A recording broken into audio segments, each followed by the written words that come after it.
A midlife crisis is more than just a cultural stereotype. It's a real psychological struggle that can surface between the ages of 40 and 60. Often triggered by aging, loss, or unmet expectations, it can actually lead individuals to question their identity, make impulsive choices, or abruptly abandon long term commitments. While not officially classified yet as a mental illness, the emotional and relational fallout is very real, especially for the spouses and families left behind. This podcast gives voice to those living through the aftermath, exposing the hidden pain, and seeking accountability, healing, and understanding. Thank you for joining us today on MLC Bomb Drop and Beyond. The stories and events discussed in this podcast are for informational and entertainment purposes only and should not be considered legal, medical, or professional advice. Any names, locations, or identifying details have been changed to protect privacy. Any similarities to actual persons, living or dead, or real events are purely coincidental. The information presented on this podcast is for informational purposes only and should not be considered as professional advice. Always consult with a qualified expert regarding any decisions related to your specific situation. The views expressed by guests are their own and do not necessarily reflect the opinions of the host or the podcast creators.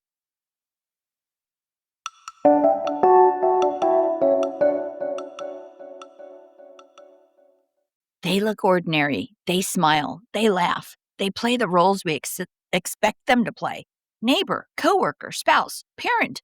But you know what? Some people wear masks that hide more than sadness or stress. Some masks cover betrayal, destruction, even violence. Today, we're pulling back that mask. We're going to expose how serial killers, narcissists, covert narcissists, and midlife crisis runaways keep their secret identities hidden. What happens when the mask cracks, and why no medicine on earth can cure what's underneath. Today on MLC Bomb Drop and Beyond.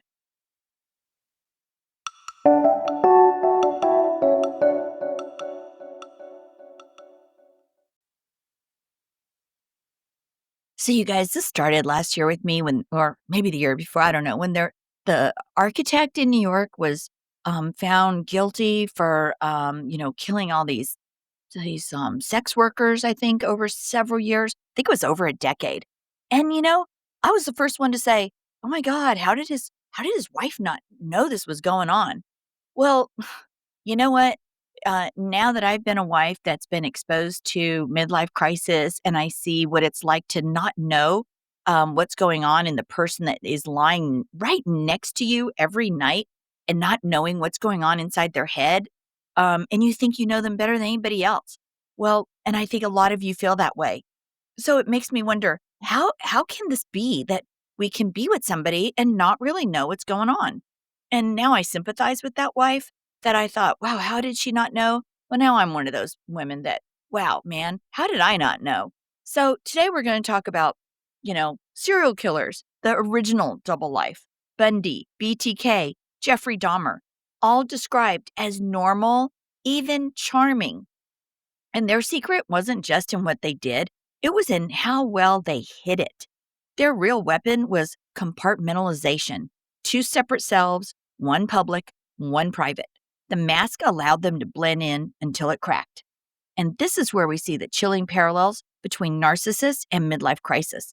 Because a lot of us have been told, oh, well, how is it that your MLCer is one way at home, and raging and behaving a certain way, and then they go to work or they go somewhere else, and everybody says, "Oh, but they're so normal." Well, I was told by therapists and attorneys that it's compartmentalizing. They're able to compartmentalize, and that is what a lot of people are able to do. So, all right, there's compartmentalizing, and uh, and overt narcissists flaunt arrogance. They want admiration. Covert narcissists are predators in disguise. They're so humble. They're so kind, wounded. Um, Even you'd almost think low self-esteem. But then the mask slips. They curate a false self because exposure would ruin them. And when that mask shatters, they enter narcissistic collapse. And that's what a lot of us see right before they go into the tunnel. Rage, paranoia, dissociation. It totally looks like a psychotic break. They don't lose reality, they distort it to survive. And it's not schizophrenia. And we're going to talk about that a little later because some people have asked, Trina, do you think that person might be schizophrenic? It's like, no, I think not. And we'll discuss that in a sec. Midlife crisis is identity evasion. To the spouse, MLC looks like someone changed totally overnight, but the mask was in place for years. We just didn't see it. There was shame. There was concern about aging, unresolved wounds from their childhood or earlier years, way before you came into the picture. Even secret fantasies. The bomb drop isn't just abandonment. It's realizing that you lived beside someone wearing a mask all along. Many MLCers dissociate, splitting them into new identities: a rebel, a lover, a victim. To outsiders, it totally looks like psychosis, but in reality, it's an identity collapse. I mean, we've all heard it. Friends and family say, oh gosh, maybe they're having a brain tumor. My God, maybe they're schizophrenic. Maybe they're sociopathic, pathological, all these things. But no, guys, it's MLC, plain and simple. And, that's the deal. And the harm that they do there with this situation, well, emotional harm, we know that right off the bat. Betrayal, trauma, gaslighting, rewriting history. Financial harm, reckless spending, affairs, legal abuse, and legal manipulation of the spouse that they might be separating or divorcing. Social harm, smearing spouses, alienating their children, isolating family. And you guys, the harm that a lot of us associate with violence is the physical harm. It's rare but real. Violence, stalking, even murder-suicides when shame and rage boil over. You know what? They may not kill bodies like serial killers, but they kill marriages, families, and futures. The wounds are invisible, but they bleed just the same. People often confuse some of those behaviors with mental illness, but schizophrenia is different. Schizophrenia is going to include hallucinations, delusions, and a disconnection from reality. Schizophrenia isn't about hiding, it's about a brain-based fracture. Most people with it are not violent and they don't wear masks. Narcissists and MLCers, however, choose deception. They choose betrayal. Confusing the two only stigmatizes the wrong people and lets the true deceiver slip away. Serial killers crack when patterns are exposed. Think about that. They crack when patterns are exposed, and that's a lot of times where the police and others, detectives, find, it gets them the leg up on their investigation. Narcissists, however, crack under collapse. MLCers crack through dissociation and reinvention. The difference here is a schizophrenic break is unchosen and brain-based. Narcissistic or MLC collapse is ego-driven, rage-based. It's an identity distortion. To families, it feels like living with a stranger or watching possession unfold. And we hear that every single day. So many of you have said, yeah, he or she was like possessed. As a matter of fact, I even think an MLCer used that term themselves.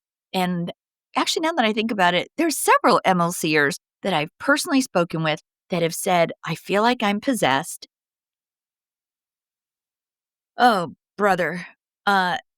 Treatment. Well, MLC is not officially recognized as the disorder. Psychiatry calls it a quote unquote life stage crisis. So, you guys, there's no pill, there's no real protocol. Families are left with chaos, untreated. Narcissism, as we know, is a personality disorder. You can medicate depression or rage, but you can't medicate empathy into someone. Treatment requires self-awareness, and narcissists rarely admit they're the problem. So that's a really tricky one. There is not a pill for MLC or narcissism. Even depression, we have found that when you're in MLC and you're being treated, if you are lucky enough to be treated for depression, it doesn't really affect your MLC status. So it's really an issue out there. For schizophrenia, medications exist. Antipsychotics can reduce delusions and hallucinations, but there's no real cure. It's lifelong management, and it's not like real healing. It really has to be managed for the rest of our life. Medicate can sedate, numb, or quiet the surface, but it cannot unmask someone who refuses to be seen. So, why is there no medicine? Because you can't medicate away a mask. You can't write a prescription for honesty. You can't write a prescription for empathy or accountability. But wouldn't that be nice? I know as a left behind spouse, that would be amazing to think that they could have prescribed something to fix that. Yeah, schizophrenia. It's biological. It's treatable, not curable. Narcissism in midlife crisis, they hide in plain sight, shielded by denial and deception. And for those they harm, spouses, children, families, the lack of treatment feels like the cruelest betrayal of all. It really is, you guys. Remember this, Bomb Squad. Masks always crack. Secrets always rot. And your intuition is the scalpel that's going to cut through the disguise.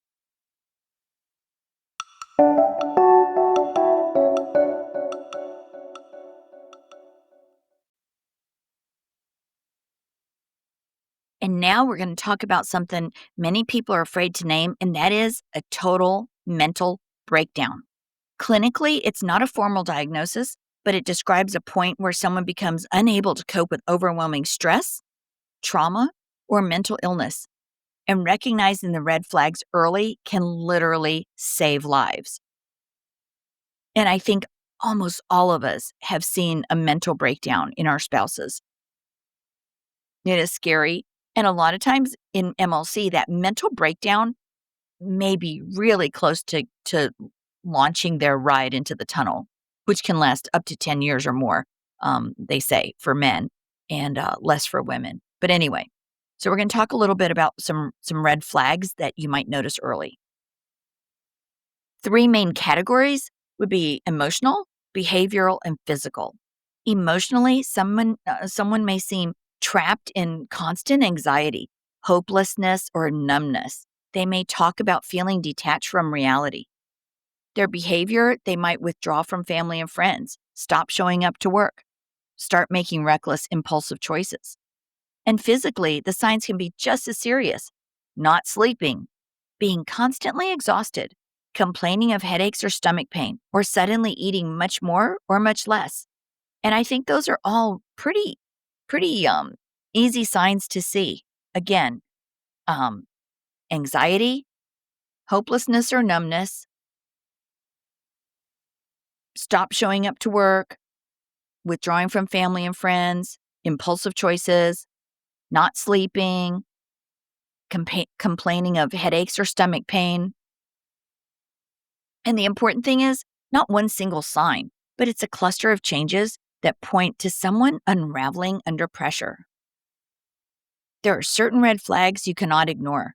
Talk of suicide, self-harm, extreme paranoia, violent outburst, or an inability to take care of basic needs. In these cases, please seek immediate intervention. It's needed now. Call emergency services or a crisis line. Call 988. Again, any talk of suicide, self-harm, extreme paranoia, or violent outburst. Approach them with compassion. Use I statements. Show concern without judgment. Encourage professional help, whether that's a primary doctor, a therapist, or a psychiatrist. Offer practical support. Sometimes cooking a meal, helping with kids, driving them to an appointment can make all the difference. And finally, protect yourself too. Supporting someone in crisis can be totally draining, so lean on your own support system. A mental breakdown doesn't have to be the end. With early recognition and proper help, it can be the beginning of healing. If you or someone you love is in immediate danger, please call 988 in the US or your local crisis line. Remember, you are not alone and neither are they. And this has become such, um, oh, this is such an epidemic. I even Googled, has depression or mental health issues increased over the last 10 to 20 years and since COVID? Well, sure enough, it has. And here's some stats, you guys. In the US, rates have significantly risen. A CDC report indicates that between 2021 and 2023, depression prevalence among individuals aged 12 and older increased by 60% compared to prior years. 60%. And that's in folks aged 12 and older. Long-term trends are clear. The Gallup data shows that as of early 2023, 29% of Americans report ever having been diagnosed with depression. 29%. That's nearly 10 points higher than it was in 2015. Additionally, 17.8% currently report depression, up by about 7 points from past years. And you guys, adolescents are particularly affected. In 2021, over 20% of US teens aged 12 to 17 experienced a major depressive episode in that year. And only about 40% of that, 20% received any treatment. So half those kids were just sitting there trying to deal with it on their own. That's pretty scary. A major depressive episode is the same as a total mental breakdown. That's pretty serious. Yes, mental health issues, particularly depression, has grown markedly over the past decade, with an acceleration during and after the COVID era. And I was curious because we have a lot of listeners worldwide, actually. So throughout Europe and Canada and Asia. Um, So I was curious if the US has more mental health issues than other countries. And according to the Commonwealth Fund, comparison across high income countries, about one quarter of US adults reported a mental health diagnosis, such as depression, anxiety, or emotional distress, one of the highest rates among the 11 peer nations. The US also leads among high income countries in suicide rates. And that rate, well, this is a 2016 stat, but it was basically 14 per 100,000. And that's suicide rates and deaths from substance use disorders, and a high burden of emotional distress linked to social and economic insecurity. In summary, you guys, the US ranks among the highest in mental health burden and related outcomes compared to other wealthy nations, and far higher than many lower income countries, though treatment barriers exist everywhere. So, to summarize this, US mental health, especially among adolescents and young adults, has deteriorated significantly over the past decade and spiked around the COVID era. The US bears one of the highest burdens of reported mental illness among high income countries, with structural challenges in access and treatment. And globally, depression has been rising, although the overall prevalence varies substantially and treatment access remains a barrier worldwide. Some strategies to help prevent depression: regular exercise, 30 minutes of moderate activity, walking, cycling, yoga. Most days that helps reduce risk and improves mood chemistry like endorphin, serotonin, and dopamine. Consistent sleep. You want to aim for 7 to 9 hours. Poor sleep is both a cause and a symptom of depression. Balanced nutrition, diets rich in fruits, vegetables, whole grains, fish, omega-3s, and low in processed sugar. Those diets are linked to lower depression rates. Limit alcohol and drugs. Substances can destabilize mood and increase long-term depression risk. And a lot of us have seen that with our MLCers, that their alcohol intake really spiked prior to bomb drop and tunneling. So again, alcohol, really keep an eye on that. Stress management, practices like mindfulness, meditation, journaling, or prayer, those can calm the nervous system and help battle depression a little bit. Social support is so important, staying connected. Isolation alone is a major risk factor. So get out there regularly, meet with your friends, your family, support groups. Talk it out early. Share struggles before they spiral.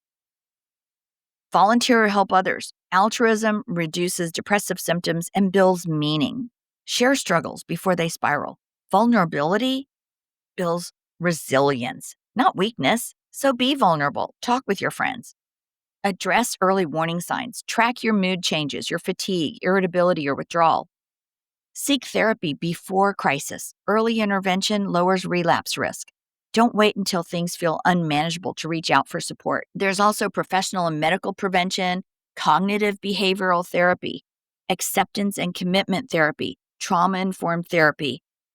Those can all prevent mild symptoms from worsening. In high risk individuals that have a strong family history or recurring depression, doctors sometimes use maintenance antidepressants just to prevent relapse. And make sure you get regular checkups, screenings with your primary care provider, catch physical contributors such as thyroid issues, vitamin D deficiency, hormonal changes. Super important, you guys. And of course, find meaning and purpose. Purpose driven activities like creative projects, spirituality, career goals, or advocacy, those help protect you against despair. And building a sense of why makes life stressors more tolerable. They say if sadness lasts more than 2 weeks, or interferes with daily functioning, or is accompanied by thoughts of self harm, reach out to a professional. Again, in the US, call 988 for the Suicide and Crisis Hotline. Depression can't always be prevented, but building strong daily habits, nurturing social connections, and seeking help early dramatically reduce the risk and severity. And, one of our listeners wrote in, why do antidepressants help with depression, but not with MLC depression? Why is there nothing that can help MLCers break through that mental fog? Ugh. Wha- yeah, why isn't there?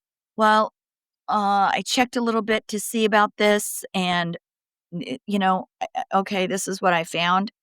They say most antidepressants work by altering neurotransmitter levels, um, like serotonin, norepinephrine, and dopamine in the brain.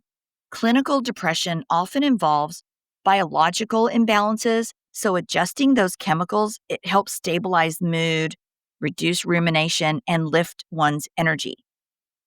Those work best when the depression is primarily biochemical or stress related, not when it's rooted in an identity collapse or a deep existential conflict. So, why MLC depression is different? So, midlife crisis depression, you guys, it's not classic depression. It's more of an existential and identity crisis with psychological and developmental layers. Identity collapse. The MLCer isn't just sad, they've lost their sense of who they are. They no longer see themselves as a spouse, parent, or provider in the same way. And antidepressants can't fix that. They have a dissociation or a mental fog. The fog often comes from a blend of shame, denial, avoidance, and limerence, obsession with the affair partner or fantasy life. It's closer to an altered state of consciousness than a chemical deficiency. Again, no pill for that. The crisis often masks unresolved childhood trauma, narcissistic wounds, or fear of mortality. Antidepressants don't reach those subconscious drivers. There are addiction like patterns, MLC behaviors such as affairs, reckless spending, escapism. Those activate the brain's reward circuitry like dopamine hits, which creates a compulsive loop that antidepressants cannot stop. The fog is a psychological defense mechanism, not simply a chemical imbalance. This is the mental brain fog that all MLCers go through. Breaking it requires self-awareness, which most MLCers resist because it threatens their fantasy. They do not want to wake up from their fantasy. Waking up from their fantasy puts them back to self-awareness, which they're trying to avoid. There's trauma-informed therapy, but very few are going to seek this during crisis.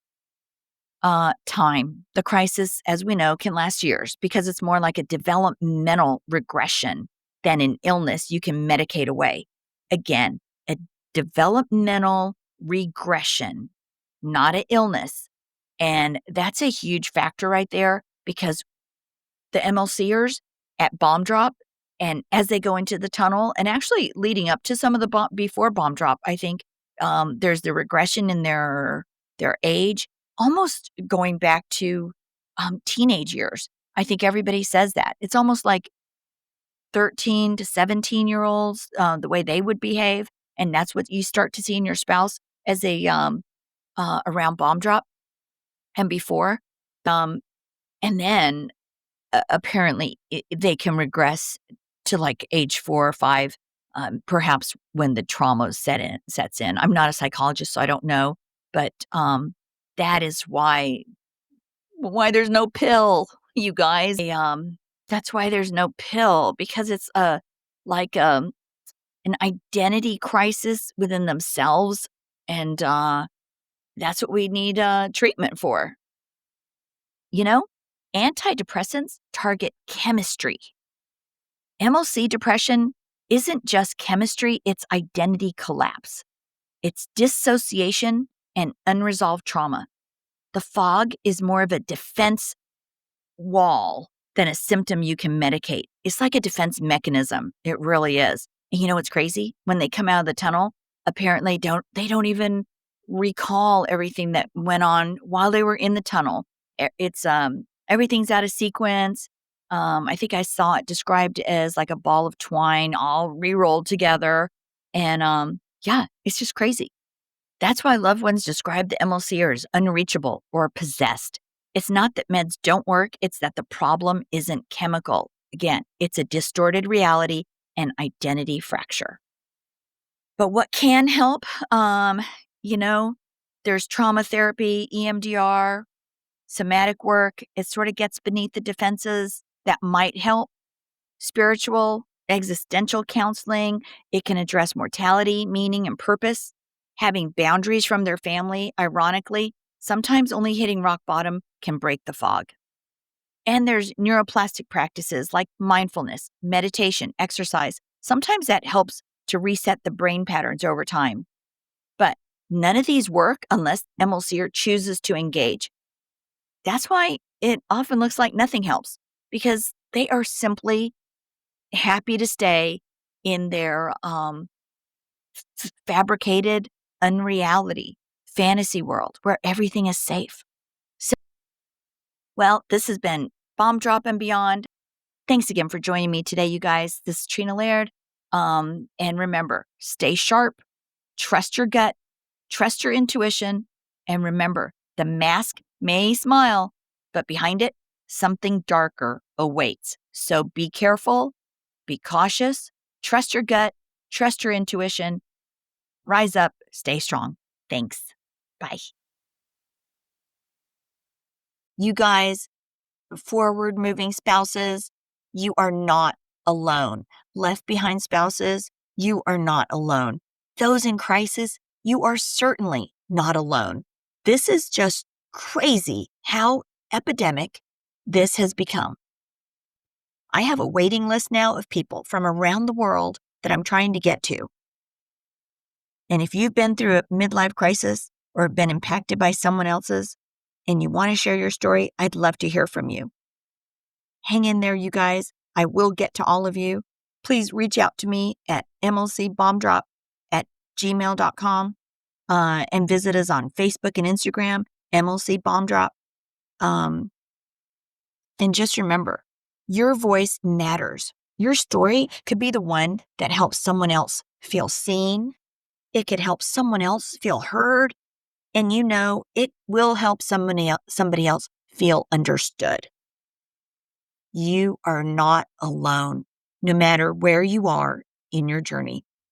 If the bomb was just dropped, the earthquake just happened, if you are 7 or 8 years in and you're coming out of starting to wake up and awaken to this, you are not alone. It's sad that this is epidemic, but we're here to provide support. So until next time, take care and live authentically each and every day. Thanks again, you guys.